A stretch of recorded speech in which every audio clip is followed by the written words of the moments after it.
Today we have about 24 problems, 24 representative questions covering almost whole of our FM syllabus. Simple questions, not much lengthy. Maybe there are occasionally one or two lengthy questions, but all are easy to understand. Okay. Most of the questions are they from our gate chemical only. Okay, you should also feel that we are not deviating much from gate chemical, right? Because some of the time I used to take questions from other domains, but today's questions are, of course, everything is from gate, I suppose. Yeah, right. Gate chemical. Fine. This about getting the pressure at the bottom of a container. Of course, the containers are having different shapes. Of course, the height of the fluid is the same. No? That is what is the level. Level is the same. So we need to find what is the correct relationship with respect to the pressure at the bottom. So P1 and P2, P3 are the pressure at the bottom.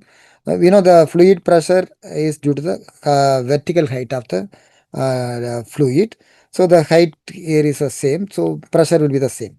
Of course, the force may be different here and here. Everything because of the force is again equal to pressure multiplied by area.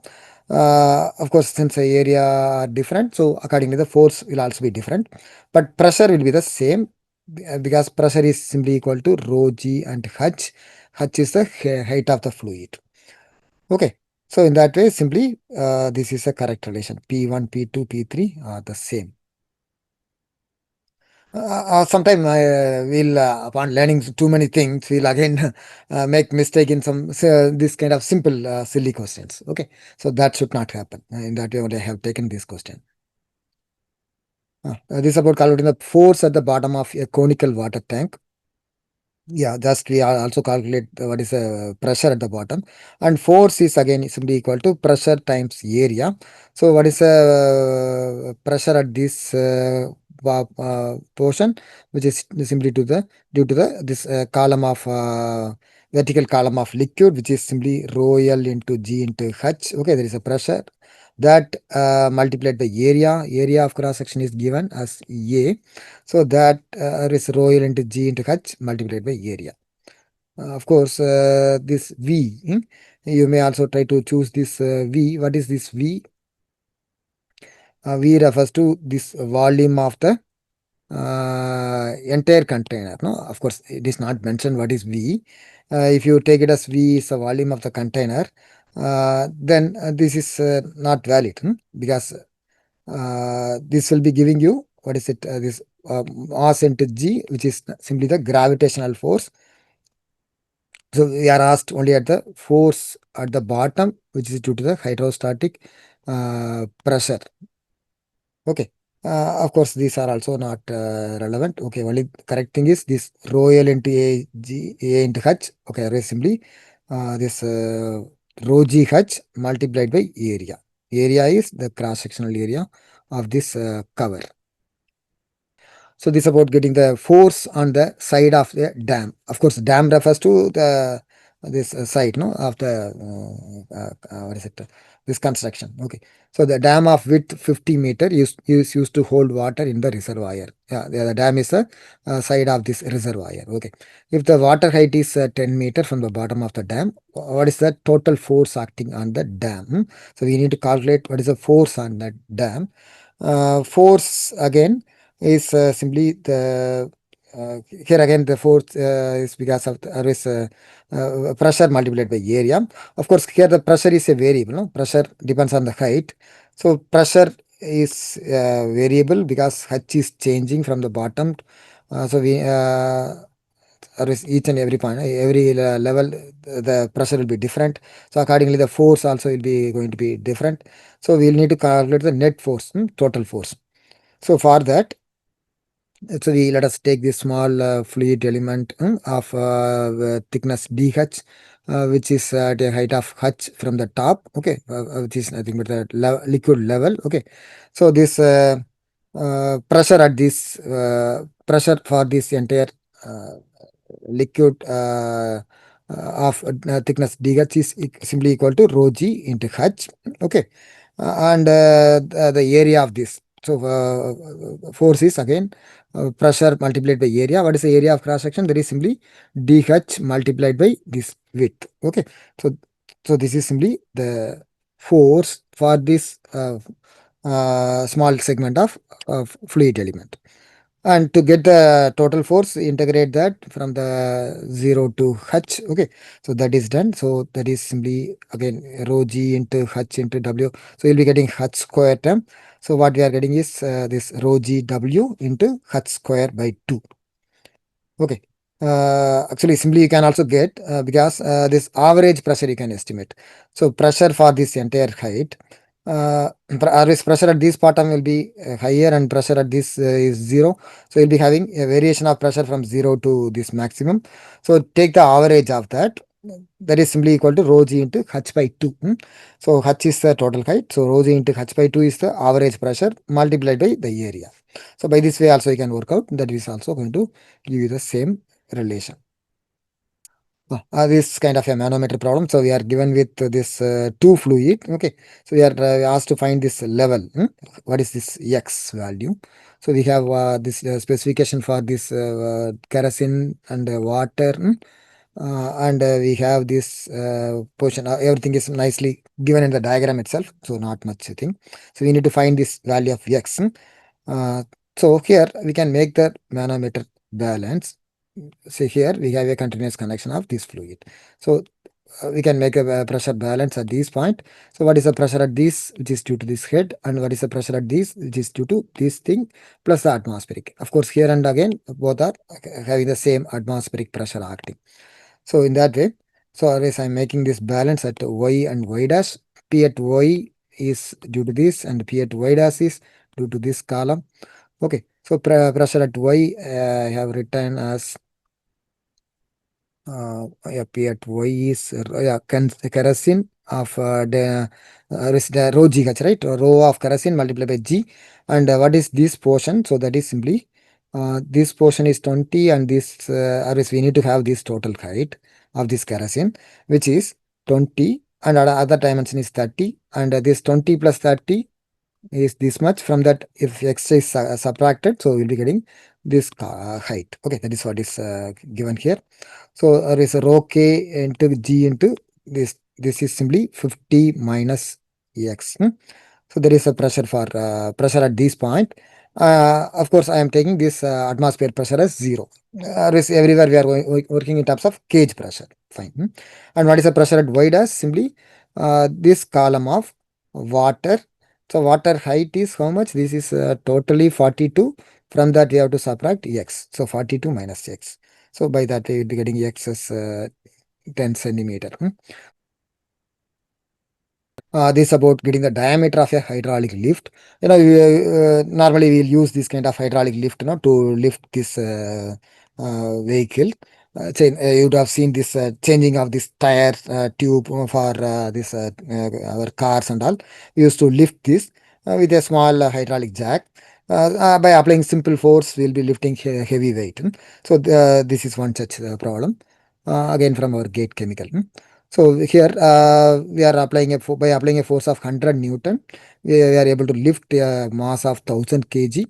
So for this, we are having this diameter of this part, which is 2 meter, and this portion is what is the diameter of this left leg? Okay, we know this pressure is force per area. Okay, and we know from hydrostatics, pressure at the same level in a continuous connection of fluid is the same. So we can equate these two. So pressure on the left side and the pressure on the right side.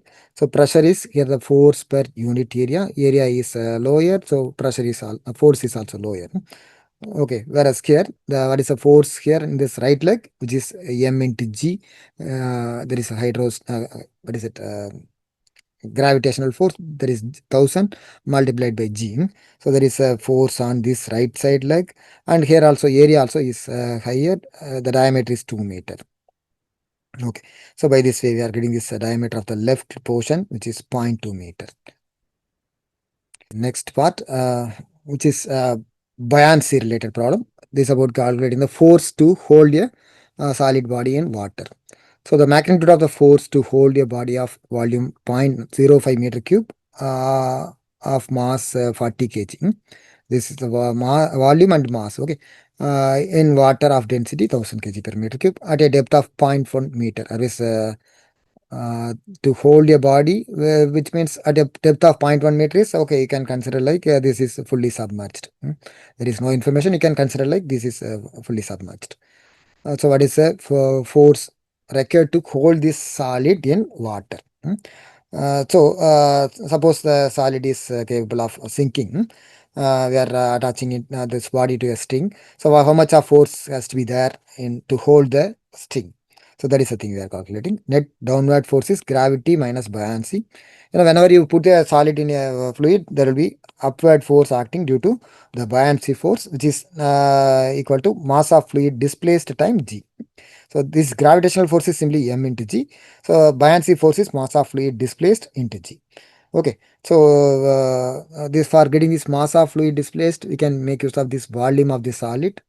Okay. So volume of the body is given multiplied by density of the fluid. Why it is density of fluid? Because mass of fluid displaced is volume of fluid multiplied by density of fluid. That is that much volume is getting displaced. This is the volume of the fluid displaced multiplied by density of the fluid. Okay. So this is going to be your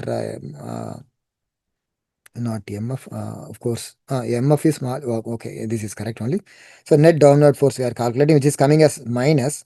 So what is the meaning of this minus? Actually, this is taken as a first, and this as a next time. Otherwise, buoyancy minus gravity.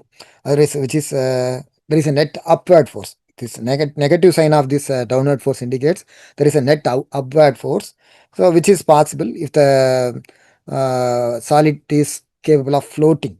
Service instead of allowing that body to fully float in the water, we are holding that solid uh, in the liquid. By having a string. So this negative actually indicates the body is capable of floating. Maybe we can find the density of the body, which is simply mass by volume. We are given with the mass and volume, right? So mass of this and volume of this, so which is giving a value of 800 kg per meter cube. The density of water is 1000 kg per meter cube. So in comparison, this body is capable of floating. So instead, we are actually trying to submerge in the liquid. That's why this force is also coming as negative. Okay. So the body is capable of floating in water. Of course, what is this force? 98 point. So if you have taken this that way, so you'll be getting that value as 98.1 in positive. Of course, they are asking only the magnitude of the force. So in that way, you need not worry. Simply, whatever the value you are getting, you can report. Suppose there were minus and plus, then you should choose it carefully. Okay. So the body is capable of floating because of less density. So actually, there is a net upward force. Fine. Yeah, this is about a hydrometer problem. So we are given with some cross-sectional area and volume data. So this immersed volume in water is given, and we need to find this difference. Is length of this floating portion of this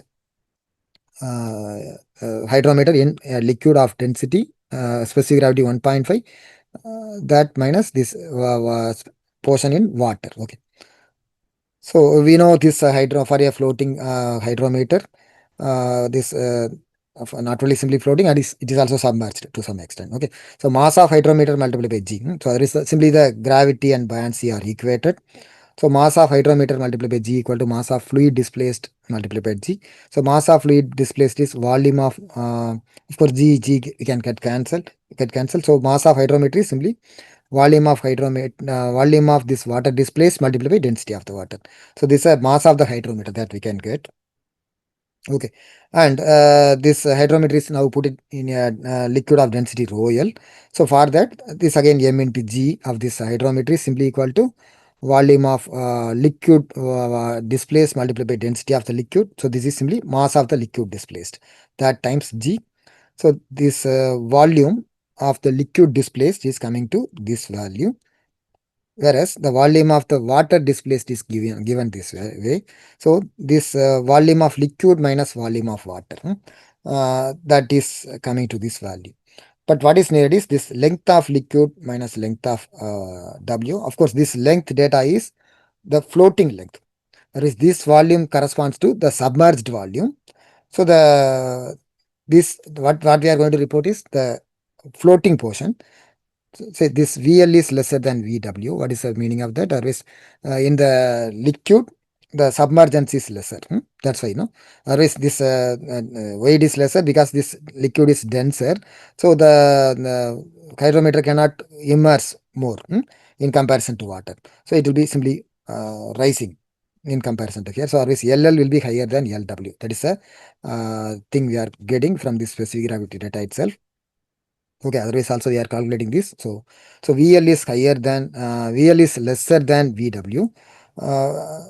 Here, then in that case, LL. What is the LL here? Actually, the this portion, the floating height.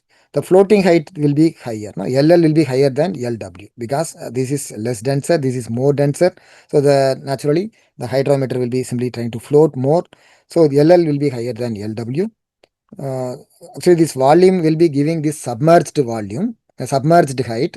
So the submerged height and the other height, so this is simply floating height. So the floating height, so is this VL minus VW is a negative, or is if you see this LL minus LLW, that will be positive. And from this volume and cross sectional area we can get the this height difference. Okay, so that is directly coming. This 2.82 times 10 power minus nothing minus 5 is nothing but the cross sectional area of the stem. Okay, so by that way, you can get this length difference. In the previous problems on hydrometer, we are getting a formula saying like this, what is it, rho times Z is a constant. That Z were actually simply the height of submergence. Here actually it is height of the floating portion is given. That's why we cannot directly apply that rho Z formula. It is actually rho into that length, actually, which is length of the floating portions. Course, hydrometer problems are simple only. You simply apply the force balance, gravity and buoyancy, equate them, and you'll be able to solve them comfortably. This hydrometer or even the fraction of this solid submerged. So these two kind of problems. Additionally, this force problem. So these are all the problems in buoyancy. For this for manometer, this kind of equating this pressure at the same level. So these are all kind of manometer problems. And for force, we have this kind of simply pressure multiplied by area. Okay, so by that way you can easily solve this hydrostatics problem. Okay, additionally this surface tension and interfacial what is it, sorry, this lift or is this capillary rise or fall. So that these forms the fluid statics part. Sometime at least so 2 mark of question you can easily expect from this fluid statics. And in fluid flow, we'll see the good number of problems now. Okay, so we are moving to the fluid flow part. Okay, so this is about the identifying the type of fluid according to this stress versus shear rate, or also called as velocity gradient or strain rate. There are many names for this. This is simply stress. Stress, this is a rate of strain, or shear rate or strain rate. Simply velocity gradient. That is easy to understand. Okay, we know this Newtonian flow simply is a straight line passing through the origin. Similar to that, we'll also have a straight line for Bingham plastic. So in that way, these two are easy to understand. And closer to that will be your pseudoplastic. Of course, pseudoplastic will also have maybe you can if you can construct like this. So you'll be having initially increasing.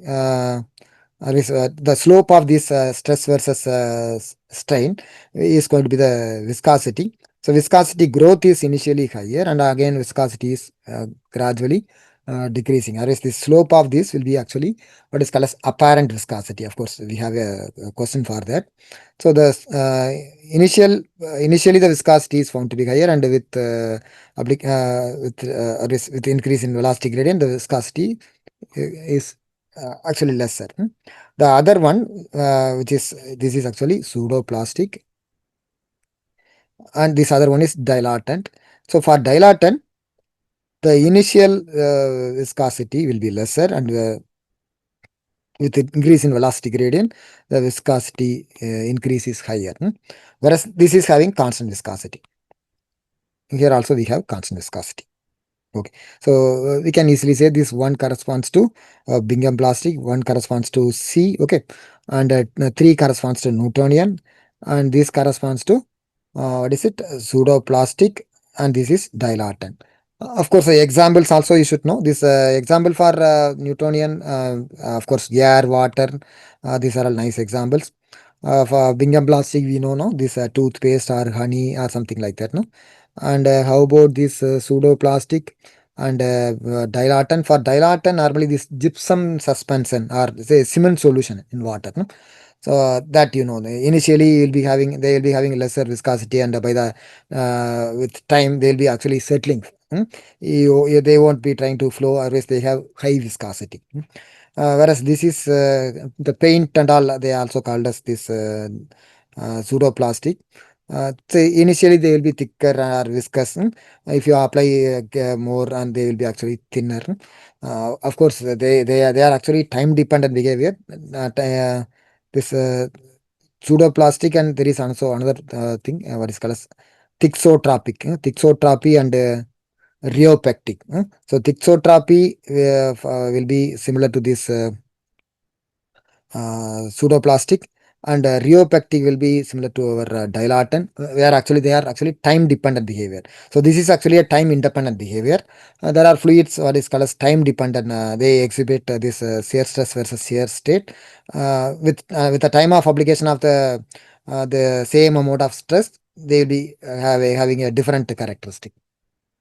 Okay, there is also to be controversy what is called as thixotropy and yeah, thixotropic and rheopectic. So that two different fluids also you have to see. And as like this Bingham plastic, there is also something called as viscoelastic. They are time dependent behavior. This is time invariant behavior. This is about shear stress versus strain rate for fluids, or is based on this expression. We have to say about the fluid. So for pseudoplastic, what is of course these two are simply linear relations, so we can easily say this is Bingham plastic and this is going to be Newtonian. And among these, what is that for pseudoplastic? So we know the curve, right? Pseudoplastic is going to have, so of course this curve is like your y equal to square root of x. Whereas this is y is proportional to x square. So x square means always n is greater than 1. So this is applicable for n greater than 1, which is for dilatant. So n less than 1, which is pseudoplastic. Or is this polynomial, what is the power law model? This n less than 1, which is applicable for pseudoplastic. So what is this? Pseudoplastic corresponds to this one, P and 3, and Q and 2 directly. Fine. So this is Newtonian. This is going to be dilatant. Okay, fine. We'll move to the next. So this is about fluid with decreasing apparent viscosity. So there is a terminology what is called as apparent viscosity. So what is apparent viscosity? That also we should understand, and then we have to say about this relation. Of course, apparent viscosity is simply shear stress versus shear rate. So the simplest relation what we get. Uh, for the Newtonian expression, Newtonian fluid, the same thing we'll have it for the mu apparent. That is simply shear stress versus strain rate. So there is a apparent viscosity. Whereas for the power law model, that is these are these and all, we'll be having this kind of expression. Of course, this is applicable for this Bingham plastic, correct? So what is the correct one for uh, apparent viscosity? Decreases with increasing shear rate. So where is a shear rate? So shear rate is increasing. So this apparent viscosity has to decrease. So so what is apparent viscosity here? So here actually the apparent viscosity refers to again the slope, because this is going to be slope of this curve.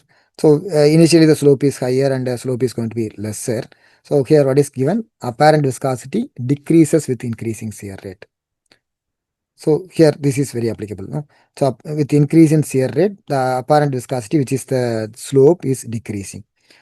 So this is the correct answer is simply this one, n less than 1. Okay, for n less than 1, okay, again this relation, earlier simply it were like this form. Of course, here it is given like for n equal to 1. In that case, it is simply Newtonian. For n greater than 1, what will be? N greater than 1 is actually this dilatant. actually instead of having this, they also have this and this separated. No? So that means this is simply again dv power dx to the power n only. Okay, and this n is less than 1 or n is greater than 1. Here it is n is simply 1. So in that way you can simply take, or is you need not worry about this total, or is this and this multiplied is simply giving this. Okay, so this is applicable for Newtonian, and this is applicable for Bingham plastic, sorry, pseudoplastic, and this is for dilatant.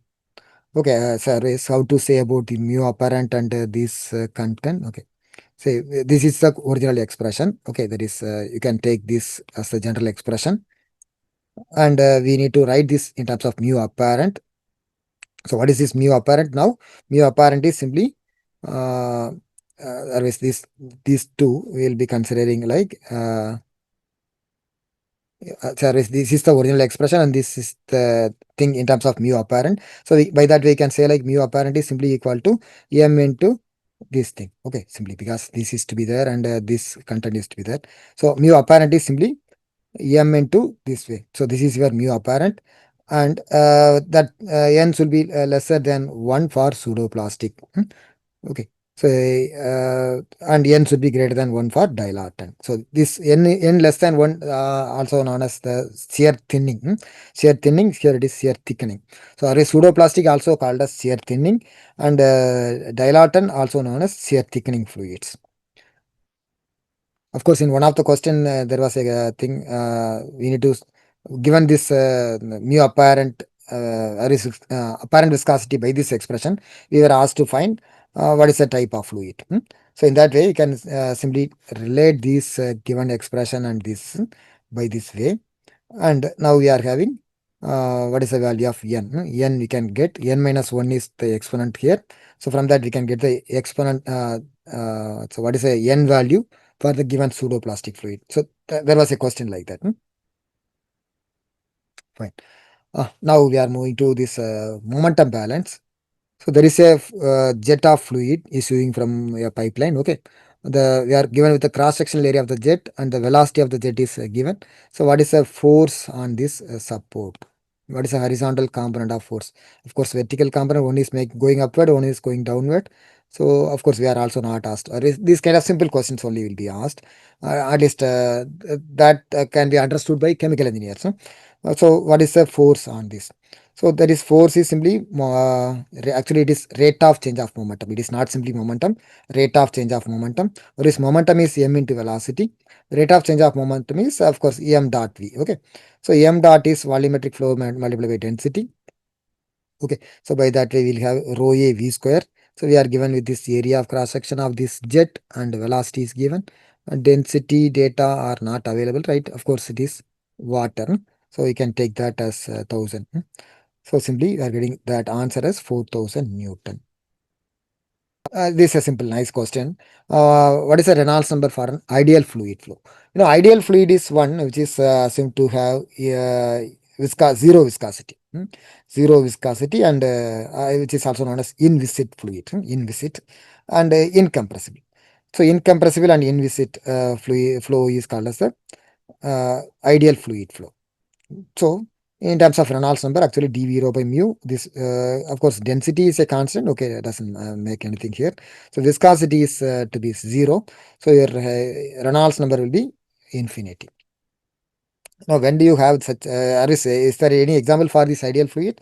Maybe you can consider this air. So, air is having less viscosity. Of course, air is again compressible.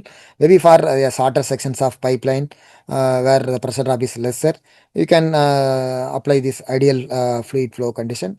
Assume this ideal fluid flow conditions and work out this problem. Or is by assuming incompressible and inviscous. So by that way, actually, you can simply take the original Bernoulli equation as such without any modification.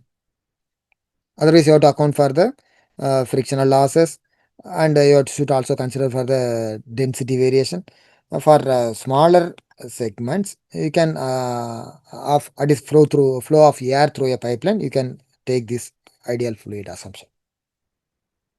Whereas in comparison to air, water is having higher viscosity, so water will be offering there will be somewhat more pressure drop for the case of flow of water through a pipeline. Okay. So ideal fluid flow is which is having Reynolds number as infinity. Okay. Yeah, this is about under what are the assumptions in Bernoulli equations. There is conditions for applicability of Bernoulli equation. The Bernoulli equation, this is a Bernoulli equation as such. Okay, you can write it either in terms of this the energy point or head value. Okay, so there are a variety of forms in writing this. Of course, here we have written in terms of head, pressure head, kinetic head, and potential head. And this is having the assumption of steady state and applicable for incompressible flow and inviscid because we don't have any viscosity accounting, or we don't have any term for frictional part. So it implies inviscid or in zero viscosity fluid. Of course, it is also mentioned what about irrotationality. Irrotationality is not a requirement for Bernoulli. So if the flow is again irrotational, we will have another name of flow, what is called as a potential flow. So for a potential flow is having this requirement: incompressible, inviscid, as well as irrotational. Whereas Bernoulli as such does not expect this condition of irrotationality. So what is the meaning of rotation? Actually, fluid is flowing and the particles are, if it is rotating around its axis, they are called as rotational flow. So rotational flow is not a requirement. Or is the flow need not be, flow can be rotational or irrotational. There is no restriction on this rotationality of the fluid. If the flow is irrotational, the flow is also called as potential flow. So for potential flow also you can apply Bernoulli equation. Okay. So which is adding to in addition to this all these, because steady state, incompressible, and inviscid, and again another is irrotationality, that is leading to a potential flow situation. So this about under what condition the exit pressure is greater than the inlet pressure for a flow through a horizontal piping system, horizontal system. For we can simply take the Bernoulli equation here, since the Z's are the same, we haven't taken that. So ratio or is exit pressure to inlet pressure. Exit pressure is found to be higher than inlet pressure. So P2 is higher than P1. Under what condition that leads to actually V2 is lesser than V1. That is, if P2 is higher than P1, V2 will be lesser than V1. Okay. So velocity is lesser. Uh, Under what condition? Velocity decreasing. So what is the meaning of that? Velocity to decrease, area has to be more. So always the flow is through a diverging pipeline. So say this is very happening. So assume there is a flow coming, and if it is diverging, we will be getting this increasing pressure at the. So what is called as a diverging section. Whereas in the nozzle, velocity will be more and pressure will be decreasing. Okay. Of course, this pressure and velocity sometimes we will get confused. Somehow I have to always understood from this Bernoulli equation. Okay. Of course, this what is the effect of this exit? If the exit pressure is higher than inlet pressure, that will actually lead to unfavorable situation in the piping. So that's why normally this whenever they are trying to diverge a pipeline, in the case of our Venturi meter, in the Venturi meter, the inlet part is converging and the later part is diverging. The diverging part actually they will be gradually diverging. So otherwise it lead to actually the separation of boundary layer. Of course, there is a question in the next one. Okay, we'll discuss about here. So this is about boundary layer separation. Under what condition the boundary layer is going to separate? So boundary layer is actually forming and they are growing and it is occupying the entire radius. Whereas again, if there is a change in the cross section, the boundary layer is again re-establishing.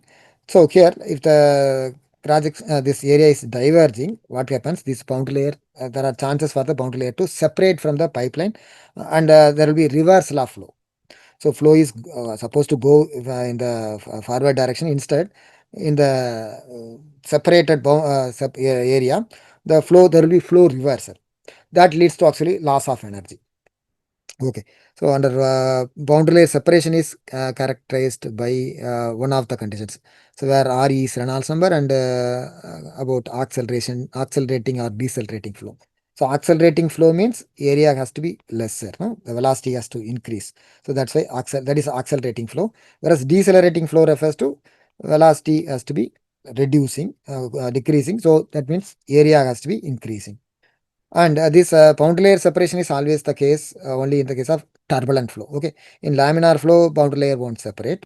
So and also this is very low, very very low. That doesn't require. Otherwise, the boundary layer separation happens only at high Reynolds number in the turbulent case, and it should be happening in the this increasing area. That means decelerating flow. So this is the correct answer. Re greater than 1 and decelerating flow. So this situation should be avoided. Otherwise, if the boundary layer separation is happening, that is actually leading to loss of energy. Say in the case of our Venturi meter case, so the inlet portion is actually converging. So converging, you can take any angle. You can also make a sudden convergence, as in the case of our Orifice. Whereas the this diverging has to be very gradual. That's why this Venturi meter, the inlet or is a converging portion will be very short, whereas the diverging portion will be very long. So this angle of divergence should be low. Only then the flow won't separate. So why it should not separate? Otherwise, separated flow will lead to actually reverse law flow. That will be actually losing the energy. Whatever the energy we are giving, that should lead to sending the fluid to the other end. Instead, fluid is again recirculating. There is loss of energy. Okay. So this here answer is Re greater than 1 and decelerating flow. So decelerating flow, whenever there is a decelerating flow, you should ensure that it is not leading to boundary layer separation. The boundary layer is separating, again it is loss of energy. Okay. There is a lot of vortex formation and there will be backflow happening. What about the manometer reading for Venturi and Orifice meter? We need to compare that. Assume both the pipes are having the same diameter. Okay, the Orifice meter installation and Venturi meter installation are in the same pipeline. We need to say about the manometer reading.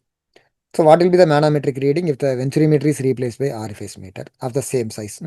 Okay, so what to say about this manometric reading? So the flow is proportional to this delta B by rho. So here for the same velocity, we have this CF multiplied by this thing. CF refers to flow coefficient, what is called as a Venturi coefficient or Orifice coefficient. What is which coefficient is actually higher? This Venturi is having higher coefficient, which is a coefficient of discharge for Venturi is around 0.9 or even sometimes 0.99. Even you can take like 100%. There is no energy losses in the Venturi meter if it is properly shaped. Whereas in the Orifice, we are making a sudden change in cross section that leads to lot of energy. There is, this once the flow is making a reduction in cross section, after then there is no smooth flow as in Venturi. So that leads to actually more energy losses. So there is whatever the indicated pressure drop includes not only due to the change in area, there is change in the change in area leads to velocity change and corresponding pressure change. This pressure drop not only indicates the thing to the real Bernoulli part. In addition, there is a loss of energy. So because of that, actually we are correcting this with CF. If the CF is more, it indicates losses are lesser. Okay. Uh, so Venturi meter is having lesser loss, so coefficient is higher. So since this coefficient is lower for Venturi meter, sorry, lower for Orifice meter, this will be higher. So otherwise, manometric reading for Orifice will be higher. Otherwise, if for the same pipeline, if you are having a Venturi, if you are replacing this Venturi meter with a Orifice meter, okay, you should ensure that you should have a bigger manometer, or is manometer with more difference possible. So only then you can measure the same amount of velocity, because the pressure drop reading will be more. Since the coefficient is lesser, pressure drop will be more. So pressure drop, to accommodate more pressure drop, you should have the sufficient manometric leg. Okay, nice question, Arvis. Uh, Venturi meter is replaced by Orifice meter. This Orifice meter reading will be higher than that for Venturi meter. Okay. Of course, you know this answer, no? Friction factor versus Reynolds number for laminar flow. So for laminar flow, this is the expression for flow through pipe 16 by Reynolds number. And under what condition will be having 64 by Reynolds number? That is this F is to be Darcy friction factor. Here it is given fanning friction factor. And what about this thing? 24 by Reynolds number will be coming for this our drag coefficient. CD equal to 24 by RE particle. Okay, for Stokes law regime. And what about this relation? This will come for turbulent flow in smooth pipe. Of course, this is one of the expression. Maybe we would have seen this simplest expression. Uh, this is quite often used. Even this also will be giving nearly the same value.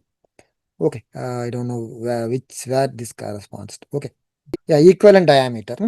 Equivalent diameter is a nice concept. Say, sometimes we have, most of the time we have the data for circular pipe, but still there are flow through rectangular or square or non-less. So we need to still make use of this friction factor relations of this circular pipe for non-circular cross sections. So for that, in place wherever this diameter is coming, say in the case of Reynolds number or friction factor expression, and all, the Reynolds number will be coming. There will be using diameter. That diameter has to be simply equivalent diameter of the geometry. So what is the equivalent diameter for the rectangular duct of width B and h of height of h? So for that, equivalent diameter is simply 4 times the hydraulic radius. So what is hydraulic radius? That is simply flow cross-sectional area divided by wetted perimeter. So flow cross-sectional area divided by perimeter that is wetted by the liquid. So flow cross-sectional area is B into h and wetted perimeter is 2 times this B plus h. So this is your hydraulic radius that has to be multiplied with 4 to get the equivalent diameter. Normally we know this diameter and height radius are related by 2. Why do we have this number 4? So for that, actually for the circular pipe, if you use this hydraulic radius as flow cross-sectional area by wetted perimeter, we will be getting RH as R by 2. That means the radius is simply coming as R by 2, hydraulic radius. So this DE still should be equal to the diameter of the pipe. Because the circular pipe is equivalent diameter is defined with reference to circular pipe. For circular pipe, equivalent diameter should be equal to the diameter of the pipe. So DE, if it is only equal to 4 gauge, only then you'll be getting DE and D are the same. Otherwise, if we simply take it as 2R into H, so you'll be having this DE will be simply D by 2, which is not a valid thing because the definition is with reference to circular pipe. That's why this RH times 4. This is about the shear stress profile for laminar flow. So what about the shear stress profile or is radial profile of shear stress? So profile refers to the variation with reference to the position. Okay. Or is tau versus R we need to say. Kagan-Boiseli flow is also known as a laminar flow. This Kagan-Boiseli equation coming that is simply applicable under laminar flow condition. So for laminar flow, also known as Kagan-Boiseli flow, velocity profile is parabolic. This velocity is proportional to r square, and we can apply this Newton's law of viscosity. And dv, take the derivative of this, dv by dr will be simply proportional to r. So you will be having tau is proportional to r. So tau versus r is linear. Of course, this draw we used to draw now. This velocity profile is parabolic and shear stress is linear. So shear stress is 0 at the center line, maximum at the pipe surface. And what about when we will be having this tau will be a constant? So if the velocity profile is linear, tau will be constant. If this V is proportional to R, then dV by dr is a constant. So you'll be having tau as a constant. So that is coming in the case of this flow through a narrow gap of parallel plates. So for that only we used to calculate the force and all, right? So that flow is also called as Coit flow. So for that, V is V versus velocity versus distance is linear. Is linear velocity profile. So tau will be constant. So tau is constant across the entire height of the liquid. Flow rate versus pressure drop for turbulent flow situation. So this we need to relate delta P and Q. Okay. So we'll take this nice expression delta P equal to 2FL rho V square by D and it is turbulent flow. Now for convenience we can take this F as constant. So by that way delta B is proportional to V square by D. And we know this Q and d are related by this. So always we can replace this v by this q by d square. So we can say like delta b is proportional to q square.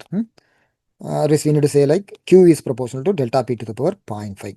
Okay, so this is a relation. So what is we need to say about n value?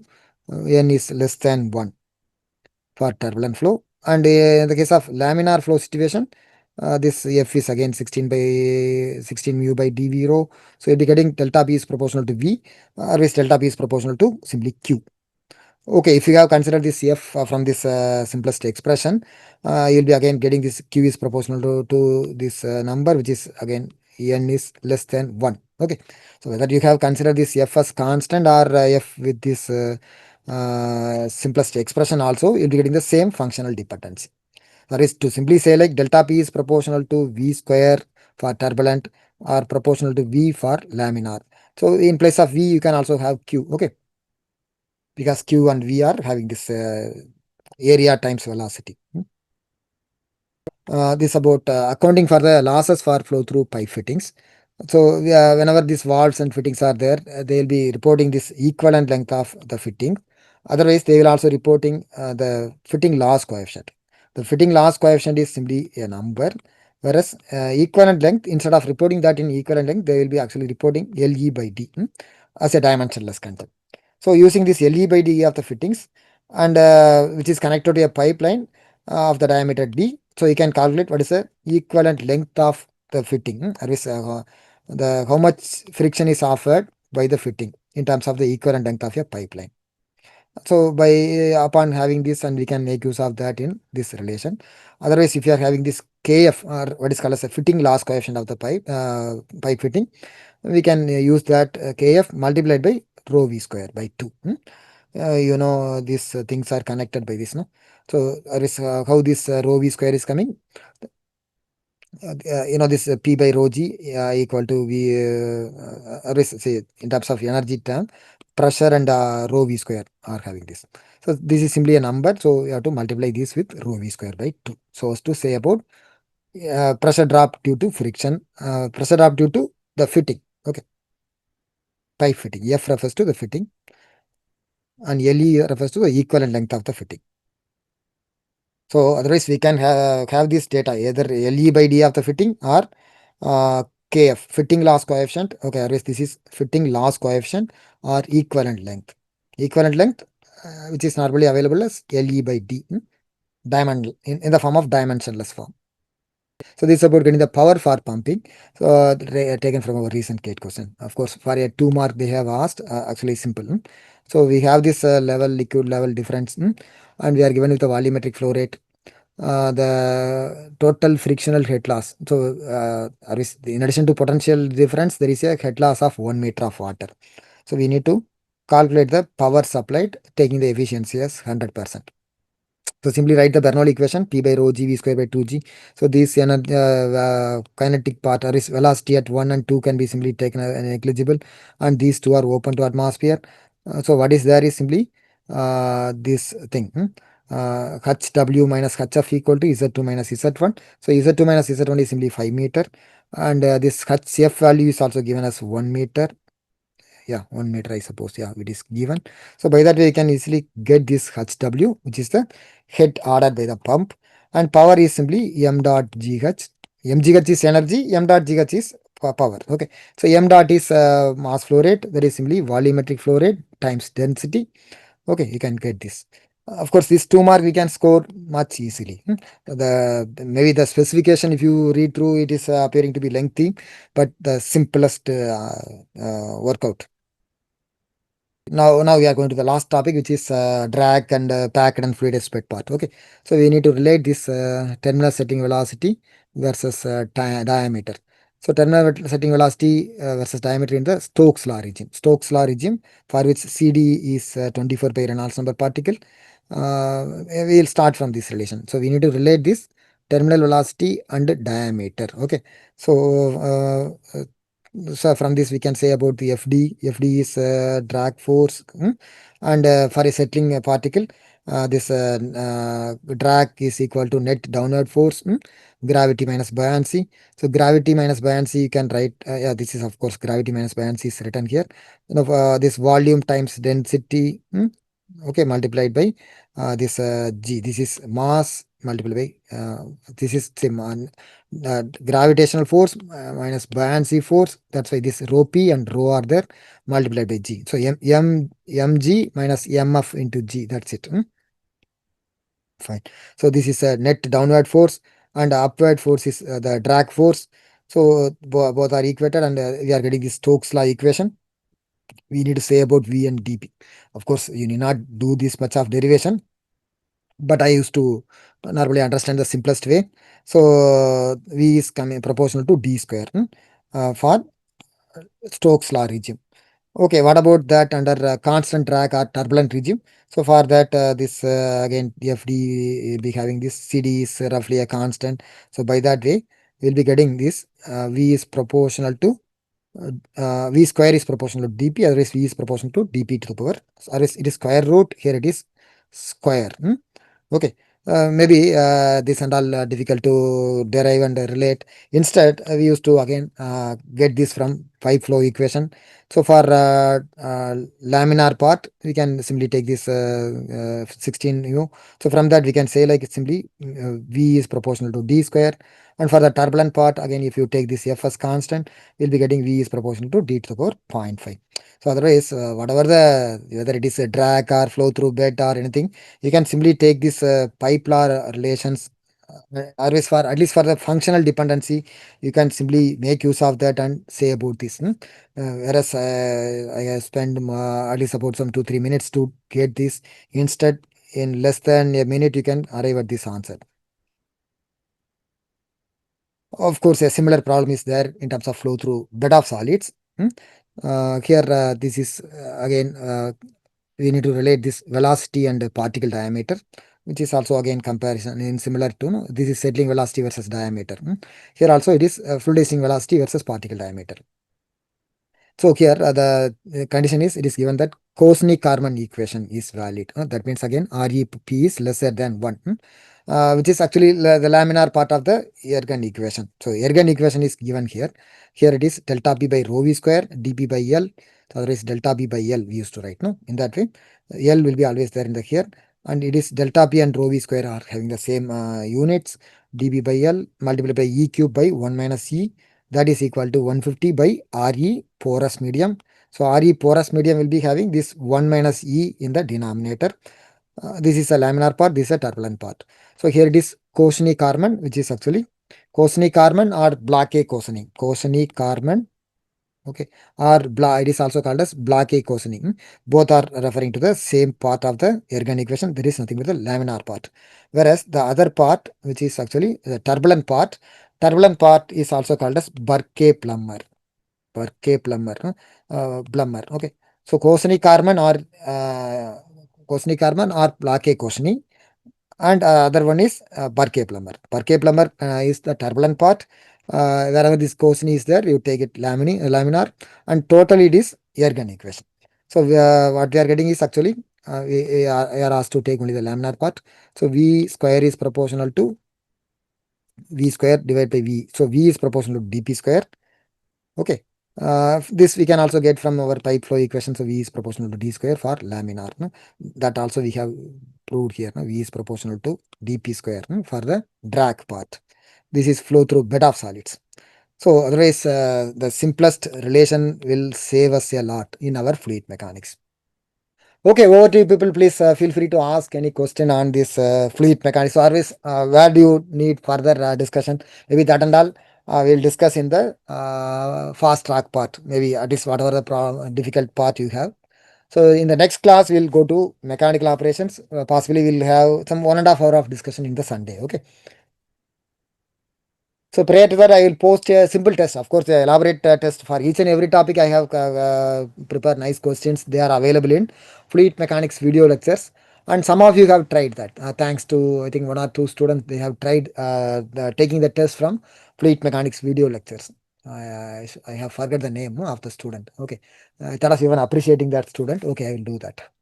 because rarely these are all happening. Of course, I expect every one of you to take the test regularly, because as and when you finish a portion, no, you try to take up the test. That will give you more confidence. Okay, in another one class, we'll be done with 20 marks of our GATE, 20% of our syllabus. Okay, I also renamed our this section, or is instead of season 1, season 2, it is simply GATE coaching regular and fast track. Of course, initially I thought like offering only 40 hours. Now, okay, I'm available, and you are also learning at a faster, slower pace. So, okay, we'll go at a slower pace. So, we are going to finish this 60% by August 14th. So, that target will be met with. After then, maybe about 15 days, we'll take a break. You also do whatever the backlog, or go for some trip. Of course, I want to go for some, take some relaxation. Not relaxation, of course, preparing for the next content. And in the September first week onwards, we'll be having the class. September 5th onwards, there is a good day in terms of Teachers' Day or Miladi Nabi. In that way, it's a good thing. So we'll start with general aptitude and max in the along in the fast track batch as the first content.